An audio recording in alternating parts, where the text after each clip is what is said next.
साथियों, ये लगातार बहस बहुत जरूरी है। भारत जैसे लोकतंत्र में और देश को जिस ऊंचाई पर ले जाना है उसको ध्यान में रखते हुए जिन मुद्दों को मैं उठा रहा हूं उसको निरपेक्ष भाव से बहस होना जरूरी है। भारत में परिवारवादी राजनीति का, ये मेरे शब्द लिख करके रखिए दोस्तों, एक न एक दिन ऐसा आएगा जब भारत में परिवारवादी राजनीति का सूर्यास्त ये देश के नागरिक करके रहेंगे।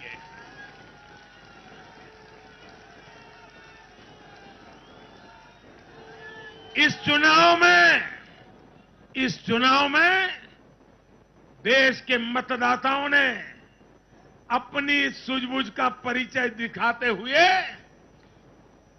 ये क्या होने वाला है इसका इशारा कर दिया है।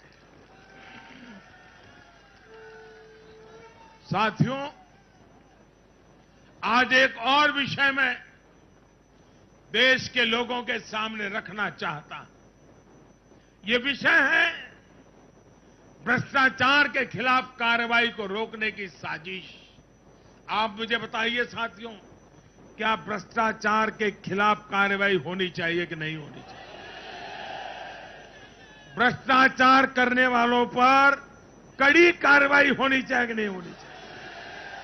ये भ्रष्टाचार रूपी दिमाग देश में से नष्ट होनी चाहिए कि नहीं होनी चाहिए? साथियों, हमारे देश में भ्रष्टाचार के खिलाफ लोगों में, भ्रष्टाचारियों के खिलाफ, ऐसे लोगों के प्रति एक भयंकर नफरत का भाव रहता है। देश की गाढ़ी कमाई को लूटकर अपनी तिजोरी भरने की ये प्रवृत्ति कुछ लोगों की पहचान के साथ जुड़ गई है। भारतीय जनता पार्टी 2014 में एक ईमानदार सरकार का वायदा करके चुनाव जीती थी और हमारी ईमानदारी को देखकर 2019 में जनता ने हमें और ज्यादा आशीर्वाद दिया।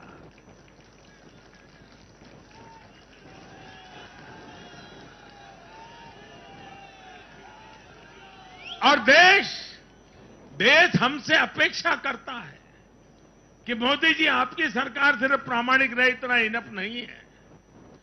आप ही हैं, आप ही की सरकार है जो भ्रष्टाचारियों को सजा कर सकती है, उन पर कठोर से कठोर कार्रवाई कर सकती है। मुझे बताइए, जनता की इस अपेक्षा को मुझे पूरा करना चाहिए कि नहीं करना चाहिए? जनता की आशा आकांक्षा के लिए सरकार ने जिम्मेवार व्यवहार करना चाहिए कि नहीं करना चाहिए? लेकिन आज हम देख रहे हैं जो निष्पक्ष संस्थाएं हैं, जो पूरी तरह इंडिपेंडेंट हैं, वे अगर भ्रष्टाचार के खिलाफ कार्रवाई करते हैं तो ये लोग और उनका पूरा इकोसिस्टम अब भ्रष्टाचारियों की रक्षा करने के लिए उन संस्थाओं को बदनाम करने के लिए मैदान में आ गए हैं।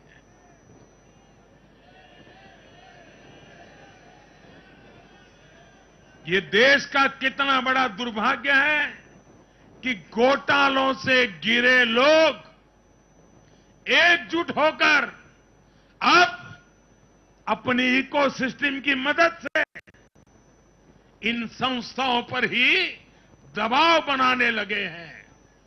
जांच एजेंसियों को रोकने के लिए ये लोग अपने इकोसिस्टम के साथ मिलकर नए नए तरीके खोजते हैं। इन लोगों को देश की न्यायपालिका पर भी भरोसा नहीं है। पहले हजारों करोड़ रुपए का भ्रष्टाचार करो, फिर जांच भी नहीं होने दो, और जांच करे तो उस पर दबाव बनाओ। ये इन लोगों की प्रवृत्ति है। और देश के लोगों को एक और बात पर मैं ध्यान देना के लिए आकर्षित करना चाहता हूं। दुनिया का सबसे बड़ा और सबसे तेज टीकाकरण अभियान आज के भारत के सामर्थ्य का बड़ा उदाहरण है। आज भारत डिजिटल पेमेंट सिस्टम में आत्मनिर्भर हो रहा है। स्टार्टअप के क्षेत्र में अपना सामर्थ्य बढ़ा रहा है और तकनीक के क्षेत्र में नई नई उपलब्धियां प्राप्त कर रहा है। और यह सब हो रहा है उसकी युवा शक्ति के कारण। भारत में शिक्षा का स्तर उच्च कोटि का हो, जो देश और दुनिया की जरूरतों को पूरा करने वाली वर्कफोर्स तैयार कर सके, यह हमारा संकल्प है। आज एक ऐसे नए भारत का निर्माण हो रहा है जहां आपकी पहचान आप से होती है।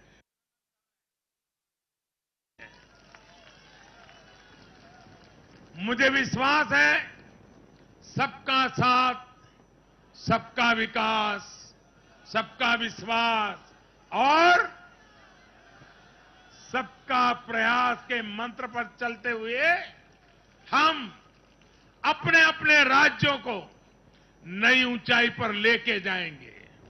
जब देश के राज्य का विकास होगा तो देश का भी विकास होगा। और मुझे तो मैं गुजरात में इतने साल काम किया, दिल्ली में सरकार भारतीय जनता पार्टी को अच्छा मानने वाली सरकार नहीं थी। हमारी सरकार में रोड़े अटकाने के सोच वाली सरकार थी। फिर भी गुजरात में हमारा मंत्र यही था, भारत के विकास के लिए गुजरात का विकास।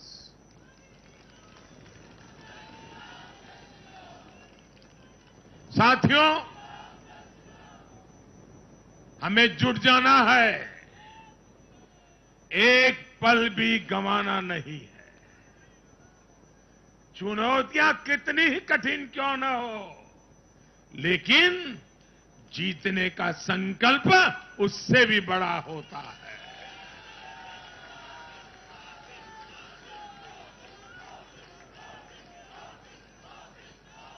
बड़े संकल्पों के साथ, बड़े सपनों के साथ ऊंची सी ऊंची ऊंचाइयों को पार करने के इरादे के साथ देश को आगे बढ़ाना है। साथियों, इतना बड़ा भव्य विजय भारत के उज्जवल भविष्य की ये गारंटी है। मैं एक बार फिर भारत के उज्जवल भविष्य के लिए ये जो निर्णायक मतदान किया है, इसलिए हमारे मतदाता अभिनंदन के बहुत अधिकारी हैं। आइए दोनों हाथ ऊपर करके तालियों के गड़गड़ाहट के साथ सभी मतदाताओं का अभिनंदन करें, मतदाताओं का आभार व्यक्त करें, मतदाताओं का गौरवगान करें।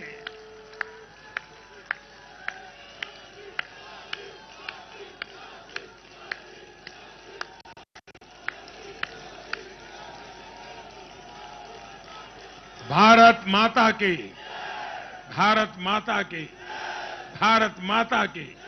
बहुत बहुत धन्यवाद।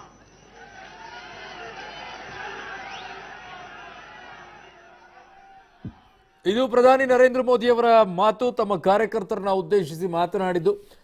ಎಲ್ಲರಿಗೂ ಕೂಡ ಮತ್ತೊಂದಿಷ್ಟು ಉತ್ಸಾಹವನ್ನ, ಕಾರ್ಯಕರ್ತರಿಗೆ ಒಂದಿಷ್ಟು ಧನ್ಯವಾದವನ್ನ ಹೇಳುವಂಥದ್ದು. ಆಪರೇಷನ್ ಗಂಗಾವನ್ನ ಕೂಡ ಅಲ್ಲಿ ಶ್ಲಾಘಿಸಿದ್ರು.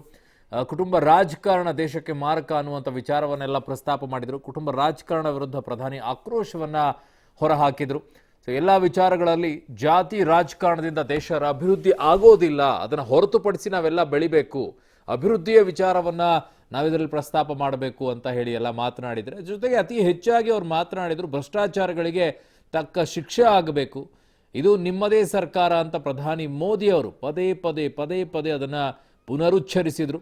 ಜೊತೆಗೆ ಇಂಥ ಭ್ರಷ್ಟರು ಯಾರಾದರೂ ಇರಬೇಕಾ, ಅವರನ್ನೆಲ್ಲ ದೂರ ಇಡಬೇಕು, ಆಗಲೇ ಅಭಿವೃದ್ಧಿ ಕಾರ್ಯಗಳಾಗುತ್ತೆ. ಹಾಗಾಗಿ ಜನ ಅದನ್ನು ಇಷ್ಟಪಟ್ಟು ನಮ್ಮನ್ನು ಮತ್ತೆ ಆಯ್ಕೆ ಮಾಡಿದ್ದಾರೆ ಅನ್ನುವಂಥ ವಿಚಾರವನ್ನು, ಕಾಂಗ್ರೆಸ್ ಅಧಿಕಾರದಲ್ಲಿ ಭ್ರಷ್ಟಾಚಾರ ತಾಂಡವ ಆಡ್ತಾ ಇತ್ತು, ಇನ್ನೂ ಎಷ್ಟು ಹೇಳ್ತೀರಾ ಬಿಡಿ, ಅದನ್ನೇ ಮುಗಿದು ಹೋಗಿದೆ ಅಲ್ವಾ, ಕಾಂಗ್ರೆಸ್ನ ಮಕಾಡೆ ಮಲಗಿಸಾಗಿದೆ, ಮುಂದೆ ಇನ್ನೂ ಅದನ್ನೇ ಮಾತಾಡ್ತಾ ಇರ್ತಾರೆ.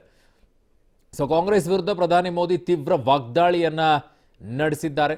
ಕಾಂಗ್ರೆಸ್ ಅಂತೂ ಈಗ 2% 2 ಸೀಟಿಗೆ ಬಂದು ನಿಂತಿದೆ. ಈ ಎಲ್ಲ ವಿಚಾರಗಳನ್ನು ಪ್ರಧಾನಿ ನರೇಂದ್ರ ಮೋದಿ ಅವರು ತಮ್ಮ ಭಾಷಣದುದ್ದಕ್ಕೂ ಹೇಳ್ತಾ ಬಂದರು. ಒಂದು ಕುಟುಂಬ ರಾಜಕೀಯ, ಭ್ರಷ್ಟಾಚಾರ, ಇನ್ನೊಂದು ಕಡೆಗೆ ಜಾತಿ ರಾಜಕೀಯ, ಅದಷ್ಟೇ ಅಲ್ಲದೆ ಅಲ್ಲಿ ಕಾರ್ಯಕರ್ತರು ಕೆಲಸ ಮಾಡಿರುವಂಥ ವಿಚಾರಗಳಿಗೆಲ್ಲ ಪ್ರೋತ್ಸಾಹವನ್ನು ತುಂಬಿದ್ರು, ಹುಮ್ಮಸ್ಸನ್ನು ತುಂಬಿದ್ರು, ಅವರಿಗೆಲ್ಲ ಧನ್ಯವಾದಗಳನ್ನು ಹೇಳಿದರು. ಅನೇಕ ರೀತಿಯಾಗಿ ಟೀಕೆಯನ್ನು ಮಾಡಿದರು ಕಾಂಗ್ರೆಸ್ನ ವಿಚಾರದಲ್ಲಿ. ಕುಟುಂಬ ರಾಜಕಾರಣಿಗಳು ನಿಂತಾಗ ಭ್ರಷ್ಟಾಚಾರ ಅಂತ್ಯವಾಗುತ್ತೆ, ಇಲ್ಲದೇ ಇದ್ರೆ ಆಗೋದಿಲ್ಲ. ಕುಟುಂಬ ರಾಜಕಾರಣ ಹಾಗೆ ಮುಂದುವರಿತಾ ಇದ್ರೆ ಭ್ರಷ್ಟಾಚಾರವು ಕೂಡ ಹಾಗೆ ಮುಂದುವರಿಯುತ್ತೆ. ಕಾರಣ ಇಷ್ಟೇ, ತಾನಾಯಿತು, ತನ್ನ ಕುಟುಂಬಕ್ಕಾಯಿತು, ತನ್ನ ಕುಟುಂಬ ವರ್ಗದವರಿಗಾಯಿತು ಈ ಸಂಗ್ರಹಿಸಿಡುವಂಥ ಕೆಲಸಗಳು ನಡೆಯುತ್ತೆ. ದುಡ್ಡು ಯಾವಾಗ ಸಂಗ್ರಹಿಸಿಡೋಕ್ಕೆ ಶುರು ಮಾಡ್ತಾರೆ? ತನಗೆ ತನ್ನವರಿಗೆ ಇಡುವಂಥ ದುಡ್ಡನ್ನು ಇಡೋಕ್ಕೆ ಶುರು ಮಾಡಿದಾಗಲೇ ಭ್ರಷ್ಟಾಚಾರ ಇಡೋಕ್ಕೆ ಶುರುವಾಗುತ್ತೆ.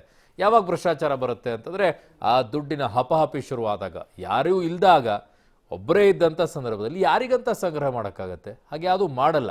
ಸೊ ಕುಟುಂಬ ರಾಜಕೀಯಗಳು ಬಂದಾಗ ಈ ಎಲ್ಲ ಸಂಗ್ರಹಗಳು ಬರುತ್ತೆ. ತನಗೂ ಇರಲಿ, ತನ್ನ ಮಕ್ಕಳಿಗೂ ಇರಲಿ, ತನ್ನ ಮೊಮ್ಮಕ್ಕಳಿಗೂ ಇರಲಿ, ತನ್ನ ಸೊಸೆಯಂದರಿಗೂ ಇರಲಿ, ಎಲ್ಲವನ್ನೂ ಕೂಡ ಆಸ್ತಿಯನ್ನು ಮಾಡ್ತಾ ಹೋಗ್ತಾರೆ. ಅದಕ್ಕೆ ಕಾರಣ ದುಡ್ಡು ಎಲ್ಲಾದರೂ ಬರಬೇಕಂದ್ರೆ ಭ್ರಷ್ಟಾಚಾರ ಆಗಬೇಕು. ಆ ವಿಚಾರವನ್ನು ಹೇಳ್ತಾ ಇದ್ರು. ಸಬ್ಕಾ ಸಾಥ್ ಸಬ್ಕಾ ವಿಕಾಸ್ ಮತ್ತೊಮ್ಮೆ ಭಾರತನ ಪುನರುಚ್ಚರಿಸಿದ್ರು. ಸೊ ರಾಷ್ಟ್ರ ಸಂಕಲ್ಪದೊಂದಿಗೆ ಜನರ ಬಳಿಗೆ ಬಿಜೆಪಿ ಅನ್ನುವಂಥ ವಿಚಾರವನ್ನೆಲ್ಲ ಹೇಳಿದರು. ಸೊ ದೊಡ್ಡ ಕನಸುಗಳೊಂದಿಗೆ ದೇಶವನ್ನು ಮುನ್ನಡೆಸೋಣ, ಇನ್ನೂ ಹಲವು ರೀತಿಯಲ್ಲಿ ನಾವು ಹೋಗಬೇಕಾಗಿದೆ. ಮತದಾರರಿಗೆ ಕೃತಜ್ಞತೆಯನ್ನು ಸಲ್ಲಿಸಿದರು.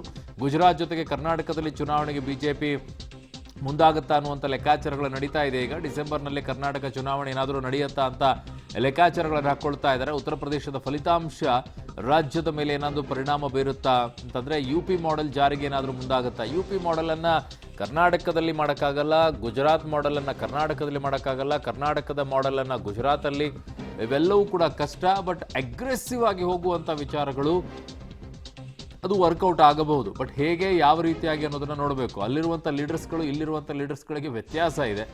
ಇಲ್ಲಿರುವಂಥ ಮತದಾರರಿಗೂ ಅಲ್ಲಿರುವಂಥ ಮತದಾರರಿಗೂ ವ್ಯತ್ಯಾಸ ಇದೆ. ನೋಡುವಂಥ ರೀತಿಗಳು ಬದಲಾಗುತ್ತೆ. ಉತ್ತರ ಪ್ರದೇಶದಲ್ಲಿರುವಂಥ ಜನರ ಸಮಸ್ಯೆಗಳು ಬೇರೆ, ಕರ್ನಾಟಕದಲ್ಲಿರುವಂಥ ಜನರ ಸಮಸ್ಯೆಗಳು ಬೇರೆ, ಇವೆಲ್ಲವೂ ಇದ್ದಾವೆ. ಸೊ ಸಾಧ್ಯತೆ ಏನು? ಎಲೆಕ್ಷನ್ ಇಯರ್ಗೆ ಕ್ಯಾಬಿನೆಟು ಜೊತೆಗೆ ಫೈರ್ ಕ್ಯಾಬಿನೆಟನ್ನು ಲೆಕ್ಕಾಚಾರ ಹಾಕ್ಕೊಳ್ತಾ ಇದ್ದಾರೆ. ತುಂಬ ಅಗ್ರೆಸಿವ್ ಆಗಿರುವಂತಹ ಲೀಡರ್ಸ್ಗಳನ್ನು ತಂದು ಇಟ್ಕೊಳ್ಬೇಕು. ಆಗ ಮಾತ್ರ ನಮಗೆ ಚುನಾವಣೆಗೆ ಹೋದಾಗ ಹೆಲ್ಪ್ ಆಗುತ್ತೆ, ಸಹಾಯ ಆಗುತ್ತೆ ಅಂತ ಹೇಳಿ. ಸೊ ಪುನರ್ರಚನೆ ಆಗಬಹುದು ಅಂತಿದ್ದಾರೆ. ಹೊಸ ಮುಖಗಳಿಗೆ ಒಂದಿಷ್ಟು ಅವಕಾಶವನ್ನು ಮಾಡಿಕೊಡಬಹುದು ಅಂತ ಹೇಳ್ತಾ ಇದ್ದಾರೆ. ಕ್ಯಾಬಿನೆಟನ್ನು ರೀಶಫಲ್ ಮಾಡಿಕೊಂಡು ಸೊ ಆ ನಿಟ್ಟಿನಲ್ಲಿ ಏನಾದರೂ ಕೈ ಹಾಕಬಹುದು ಅಂತ ಲೆಕ್ಕಾಚಾರಗಳು ನಡೀತಾ ಇದೆ. ಸಾಧ್ಯತೆಗಳು ಏನು ಬೇಕಾದರೂ ಇರಬಹುದು. ಆದರೆ ಆಗುತ್ತಾ ಇಲ್ವಾ ಅಂತ ನೋಡೋಣ.